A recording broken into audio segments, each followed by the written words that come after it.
Hi there, Rob here again. And in today's content, I'm going to look at purpose, meaning, and connection, and in particular, how you replace these when you transition to retirement. So, for many people, they spend a lot of time trying to work out the financials about retirement and some of their bucket list things, what they're going to do. But a big move, a big step when you move from working to retirement is replacing these three significant things: purpose, meaning, and connection. We're going to talk about them all. We're going to talk about how you can sort of plan ahead for this and how you can make sure you don't end up with a retirement that doesn't have as much purpose, doesn't have as much meaning, or doesn't have as much connection as you would have liked, and certainly what you might have had in retirement. So let's consider first a framework. Before we do that, I always do this disclaimer to say, yeah, be careful about acting on advice. There is no financial advice in this episode of our content at all. So this disclaimer is less important than it usually is. But yeah, do the work. The same thing anyway. I don't know you. You've got to know you. You've got to do the work to work it out for yourself. So let's think about the concept. So the concept here is that all of the experts will tell you that to live a happy and good life, you need purpose, you need meaning, you need social connections. I've found that for everyone, they need different balances of these things depending on their own individual personality types. So for some people, they're more purpose driven, some people want meaning, some people are more social driven. And the mixture between all of us is very, very different. So we need to work this out individually. But we know that these things contribute massively to our quality of life and happiness. And happiness is always a hard one. I've read lots of literature on this over the years and watched a lot of people in the lead up to retirement and at retirement in my 25 years plus of dealing with people in retirement planning.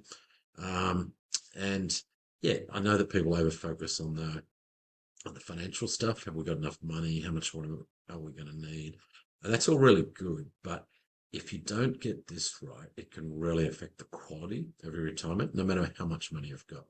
So the big question is, how are you going to transition these to retirement? We talk about transition to retirement a lot. That's from working full-time to maybe part-time to maybe then fully retired, to replacing your income from your salaries or your business, to replacing your income with superannuation earnings and other things. But how do we transition where we get our purpose, meaning, and social connections for? Now, this is also going to be really important for those that have worked hard and have got a lot of these things from their purpose. There's many people I know that have been very career focused and they've definitely got their purpose from their career. That's given them meaning in terms of whether that's their business or whether that's their role. It's given them a lot of meaning and certainly instant social network. Go to work every day, mixing with people. So you're getting your social interactions, which are super critical. And we know how important this stuff is. Different for different people, depending on personality types. I'm going to touch on that as well. But if you don't think about this, you really run the risk of a suboptimal retirement and nothing to do with money. So, and yet my experience, my lived experience on this is most people don't spend anywhere near enough time thinking about this. And it plays out in different ways. We met a couple a few years back, the clients now, but they were selling a business, going to make substantial money, certainly enough to retire. But one of them kept saying, not sure we've got enough, not sure we've got enough. And I dove a bit deeper, asked a few questions because they quite clearly looked they had enough. So sometimes people might worry about markets, investments, what returns are sustainable. But often I find saying I don't think we have enough can be a hidden statement to cover what they're really saying. I said, are you actually ready to retire? Have you worked out how you're going to get your quality of life post-retirement? And in this case, she said, no, I haven't. And that became the real issue. So it was really about how she was going to get her purpose in particular from retirement. And she had some homework. She had to work out how she was actually going to do that. And that's what I'm talking about today. And I'll touch on a couple of frameworks and a few talking points as well. You think, where do I start? How do I start this stuff? And I'll go back to our framework we do for the financial planning, and this is our 5 essential steps to an awesome retirement. which many of you may have seen. If you haven't got it, you can download it on our website. But it goes through 5 steps, and I've used these for business planning, I've used it for holiday planning, used it for retirement planning. You can use it for any sort of planning you're going to do. And firstly, that's a stock take, and that's stock take of where you are now. So forget the subtitles here with assets, liabilities, etc. This is more saying, okay, in retirement, sorry, where am I now? Right now, where do I get my purpose in life from? Assuming you do. Right now, where do I get my meaning from life? Where do I get my social connections? And as you're going through this, you should be thinking of also any gaps in your world at the moment and the quality of what you've got at the moment. So if you've got amazing purpose right now, you definitely want to be thinking about how you're going to get that same level of purpose in retirement. Or firstly, is it important to you? We'll talk about the goals around this in a minute. First, and the same for meaning. Meaning comes from different things for different people. And the same with social connections. Some people need a little, some people need a lot, some people need none, some people need constant social connections. So, really important to do this stock take. Where do I get and think about how it contributes to your overall quality of life and happiness. And you can almost do a score here of, okay, here's where I get my purpose from. At the moment, that's awesome, or it's not enough. I'm actually feeling a bit lost. I feel like I don't have any purpose. And do a bit of a stock take. So across all three of these. And then step two, what are your goals? What is more important to you? Is it social connections? Is it purpose? Is it meaning? And we're suspending here about how we're going to do it. So the first point in any planning, in my view, is always, where am I now? Where do I want to be? And then I can look at the gaps, or where there's, even if there's no gaps at the moment, what might the gaps be when we go to transition to retirement? So, you might say, well, I've worked really hard all my life. My business has been my purpose, but I'm kind of tired of having that purpose-driven thing. I want to spend more time, doing other things with family, spending time on my hobbies. So you might not want as much purpose, or you might. And this is always my overwhelming message, which is you've got to work it out for you. You've got to make sure you know what's important here.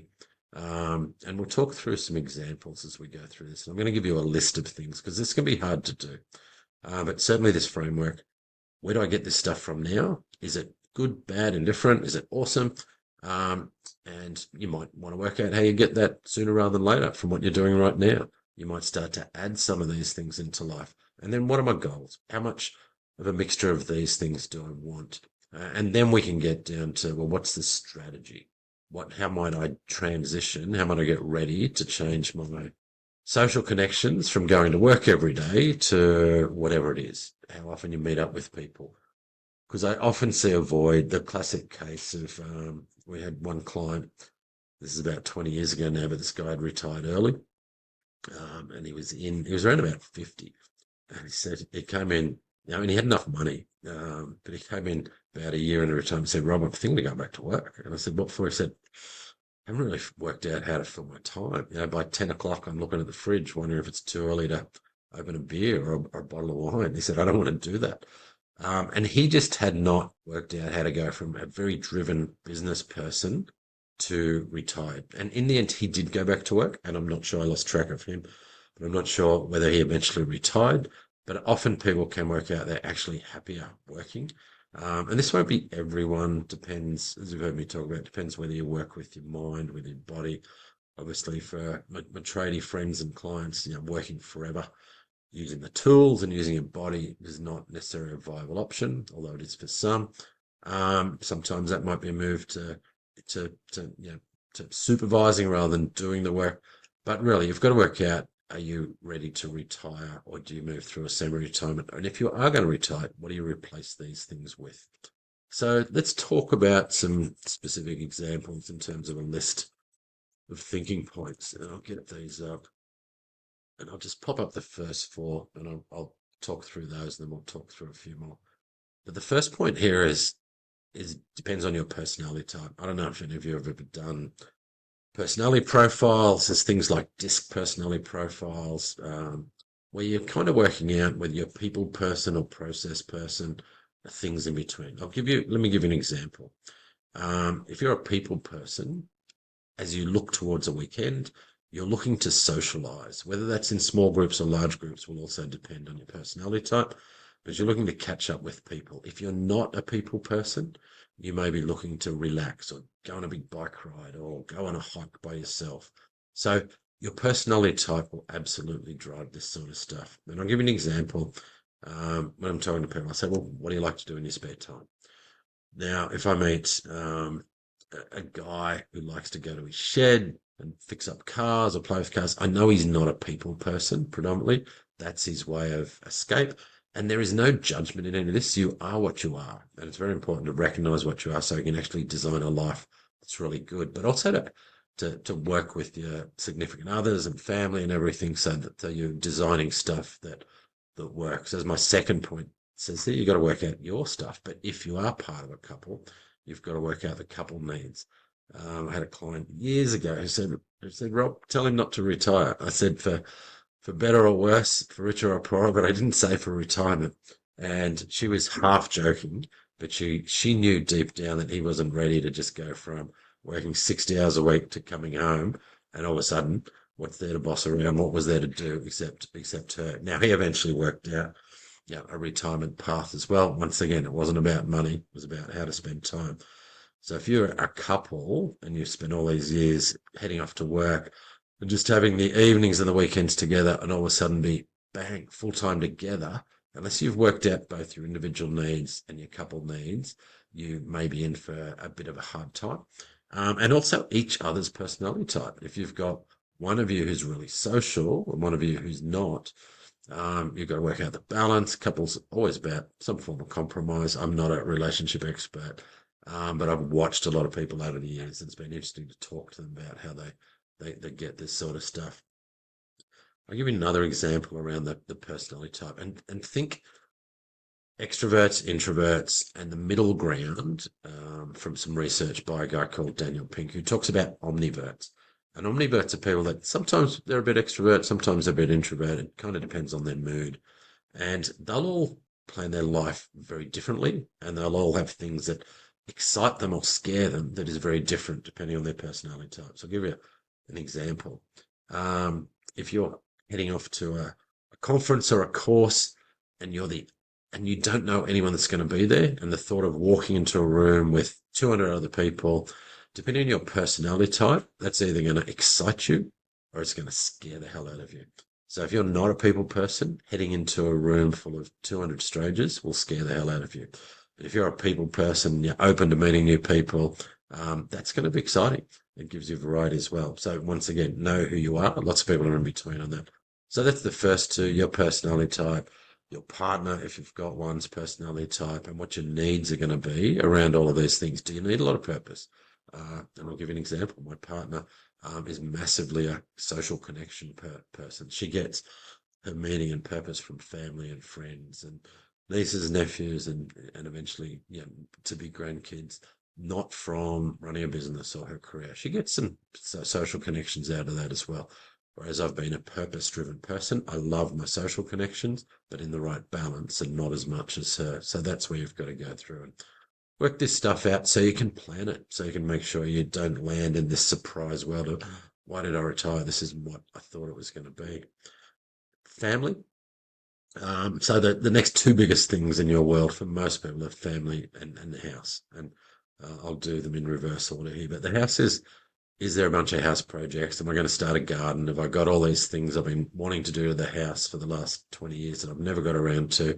So is there a list of things that's going to be purpose? It might be finding a new house. It might be moving.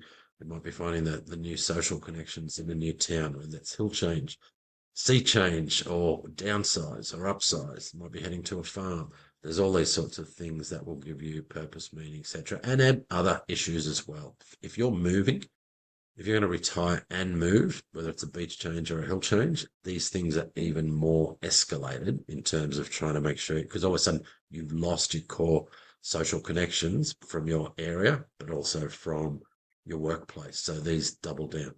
A lot of people will get a lot more meaning and purpose from their family in retirement if they're close to their family, which isn't everyone.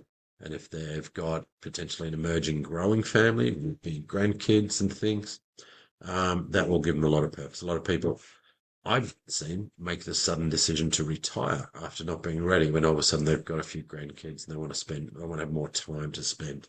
And once again, that's not everyone. This is the list of thinking points for you to work out what's important for you. So let's pop up the next couple. Look, and travel and hobbies. Travel's a big thing, and it can take up. Um, I've watched something of one particular client there, and she in this case has become just the best travel researcher and planner you ever met since their retirement. Oh, it's going to be about 18 years ago now. They've traveled the world and they've traveled well. And she's the one who does all the research, all the planning, all the bookings, and it's given her absolute purpose, absolute meaning, and she loves it. Now, for someone else, that's their worst nightmare having to do all that. They'd rather someone else did it. They'd rather a travel agent does it, but they might enjoy the travel. So in this couple's case, he loves the travel. She loves the organising and the travel. And it's been a passion for them that they've been able to develop and it certainly gives them something to look forward to. And if you think about what purpose is, it's kind of something to drive towards, something to look forward to. And the same with meaning, something to look forward to, something to be planning to doing is important. Hobbies, and this can be anything from the garden to golf and a million other things. So think of the things that you like doing, but you haven't had enough time to do. And if you had an extra day a week, an extra 2 days a week, you'd probably do more of. I've got one client who's a very successful professional. He used to play golf sort of once a month. He's very happily retired now. Didn't retire till late in his 60s, but he now plays golf 3 times a week. And he absolutely loves it. That's become his social connections as well. He plays with different groups. Plus, there's the after golf drinks. So he's absolutely replaced that, and it gives him the social connections. It gives him a bit of purpose in terms of golf's one of these funny games where you're always trying to get a better score. You're always trying to lower your handicap. I've seen other people get it from a garden. And interesting fact, people that have a garden and spend a lot of time in a garden live longer. I don't know where I got that from. Don't ask me to fact check that. But it's something that I've observed, and you'll all have personal examples of this. People you know who love their garden, spend lots of time in their garden, and it's just a healthy thing. Some of my older clients these days, it becomes one of their biggest purposes, just having that garden, right up to scratch, looking good. And it's a seasonal thing. It's never done where you can stop and look at it. There's the weeds will grow. There's always new seasons coming. There's rain, hail. That means you got to fix it. So it certainly gives a lot of people purpose and meaning. Now, for some of you, you might go, "Oh, that'd be my worst nightmare." For others, going, "Yeah, that's okay," and that's okay. We're all different, and we're all going to have different bits of this. In my last decade, I've enjoyed occasionally some time in the veggie garden, not too much time. I'm not very good at attention to detail and all the proper work it takes, but enough time to occasionally have a dabble, get some results. Now, I mentioned golf and gardening there. There's a million other things, but let's add interests and passions and health to this. And once again, I'll start from the bottom. Health. There's a desire, one of the greatest goals for people in retirement is to maintain their health and fitness and vitality. And they normally, not once again, not everyone, but they normally want to do that so they can keep doing things for as long as possible. We've all seen the rise of there was an acronym for this called mammals, and it's not just men, but mammals I don't know if acronym's the right word, but in the initials that stand for middle-aged male in lycra. So, and it's expanded now. I live on a road by the beach, and there's a pathway there that gets a lot of walkers, bikers, etc. So every day we have people coming past riding their bikes, and I've noticed during the day the average age group of that has shot up to 60s and 70s. So there's all those people in retirement that have got their riding group, and what better way to combine social connections? And often, I'll go down to a brunch at my local cafe, which is also on that same track. And there's groups of people that have been for a ride having breakfast, and they'll sit there for a couple of hours. Some of them do it every morning, some of them do it a couple of times a week, and that's given them social connection. It's given them the health, which gives them a bit of meaning. So part of their purpose and meaning is to keep healthy. and a very healthy combination. And that's an activity, the bike riding, that ticks off a few things. It ticks off the social connections, it ticks off the health, it gives them purpose and meaning as well. So it's just one example. I'm giving examples that I've seen that are relevant for just my lived experience. You will all have different examples, and I've seen the weird and wonderful. And I'll go back to that passions and interests every now and then. Yeah, we'll be talking to someone, and as part of their retirement plan, we actually ask some questions about this, and you'd see in any of our retirement planning courses, or if you were visiting us as financial advisors, we'd be asking you about this stuff because we actually want to know. One, we want to know our clients well if it's face-to-face advice, but also we want them to know themselves well. So for planning, so there's another couple that comes to mind, and when I asked him about his interests, it was vintage cars. And I'm not sure if I've got the right name. There's vintage and veterans and classics and everything these days. The cars of our youth are now vintage cars, apparently. So if you had the Ford Cobra or the Tirana XU1 or whatever it is in the 70s or 80s, which is most of our audience, and you kept it pristine to now, some of them are worth. A client who had an old 19 early 80s XU1 Tirana, and it was worth $500,000. It was pristine. I think it might have even been a Peter Brock version. So it was the top of the tree. But these are things, and my client in this case, that was his thing. He got social connections. He was part of a classic car club, and he also spent time playing, fixing, repairing, polishing, buffing. He's two classic cars that he had. So for some people that aren't necessarily full on people person, that those sort of things, you can get a bit of both. For some people who are in the middle, the omniverts, yeah, joining a club full of people that share the same interests, whether that's the bike riders, whether that's the car club, whether that's a craft group, whether it's whatever it is, it's a way to get some social connections. I don't think there's many of us out there that want zero social connections. There may be some. They're probably not listening to this. Most people want some social connections, and in a perfect world, work it out. How often do you want to have social connections every day? Do you want to have the same group? I'll jump to the next couple here. Learning. My late mother was a passionate advocate in her early retirement of continuing to learn. She was a member of U3A, which is the University of the Third Age, which is that age just after retirement. And that learning, it wasn't formal degrees or formal courses. It was learning, and some of it was special topics. One of hers was jazz music. She wanted to learn more about jazz music. So there was a bunch of people that learned about it, talked about it. That gave them social connections. Some of them became friends. So, and it's a great way to use the mind. As the old saying goes, use it or lose it. So a great thing. And whatever your topic is, there was things to learn. And depending on whether you're a people person or not a people person, you can learn online, you can go to a course. U3A, I know it still exists around where we are, thrives reasonably well. I know it's different around the country depending on where you're at. And then one of my favorites, giving back or volunteering. This can take a few forms. It can be, take simple volunteering, and that might be, anything from volunteering at some local charity with whatever they've got. It might be the SES. There might be something like Surf Life Saving, which I've done for well over 20 years. And yeah, I see some good stories through my surf clubs, people that have moved to where we live, who've joined the surf club and started volunteering. They get an instant community. We have 200 active members plus the social clubs and everything else. So I watch people become instantly connected with 200 plus people. And then some of them will give back more. Some of them will join committees or go into other things. And that gives them purpose, for retired business people or people that like a bit of leadership or management, joining committees of things like that, a surf club or any sort of volunteer club.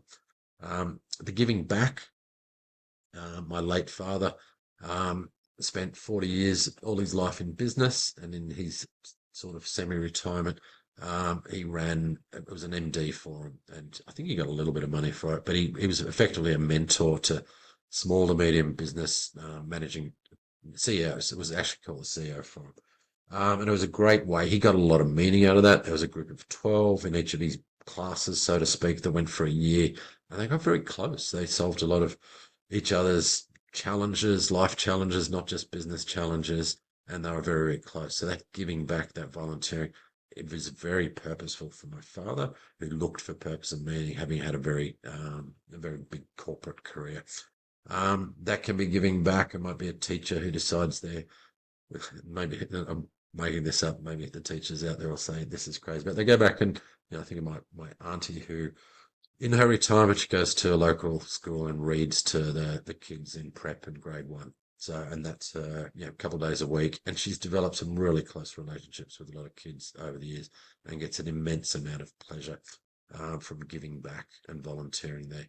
And there's something about volunteering. Volunteers are happier than most people generally, and I've seen the stats on that. And I think there's something about doing something for other people that takes your mind off your own woes and things like that. And projects is the last of the list I've got. This list is not exhaustive. It's just a list of things that come to mind from the structures we talk through people with when we're retirement planning, but also the things that I've observed and seen. A project can keep someone busy for years, and it might be you're into the family tree, the genealogy, if I've got the right word there, which is going back and starting to work out, well, and often people as they get to retirement, their parents are getting older, and they might be starting projects like my father-in-law's in the project of having a book written, and it was fascinating. I can't remember the company that does this, but they pretty much ask you a different question every month for 12 months and get you just to talk. And from that, it creates a list of stories. So the question is about a past, etc. But you might be interested in building out the family tree, exploring your family heritage. And I've just got one example there of a project that can go for years. On my last trip to Europe, I explored a part of my history. I slowly realised as I was growing up, I was 1/16th Dalmatian, which is in Croatia, formerly Yugoslavia. Never been there, never knew much about it. But my last trip, I sought out the town that my great great grandfather had immigrated from, and it was really cool. And I plan on going back. I plan on learning a bit more, not only about that 1/16th, but the rest of it, which is a Scottish English sort of background, and tracing back a few of those things. So it's an interesting project, which for me I'll combine with travel and to get it down so my kids and grandkids will have a bit of history about where they're from. That project could be a house project, a garden project. It might be a project on restoring a car. And I'm using some of the same examples here. And it could be anything. But these things are very important to help you work out your quality of life in retirement. If you don't do it, and all of a sudden, one day you just stop. For the first 3 months, you're fine. You're just relaxing, you're resting, you may be doing a few trips, etc. But then eventually go, well, what do I do now? The last thing that I'll give you some examples of where I've seen where this is really, really detrimental, I think, to mental health, which is where particularly guys are guilty of this, where they've been used to going to work, having structure, and all of a sudden they haven't thought about all this stuff. So they watch too much news. Even worse, they try and manage their own money and they get glued to the internet 12 hours a day watching the news. Now, think about the nature of the news. It's all bad news. There's almost no good news these days, and the media fights harder and harder for our attention. And the only way they get our attention is through bad news.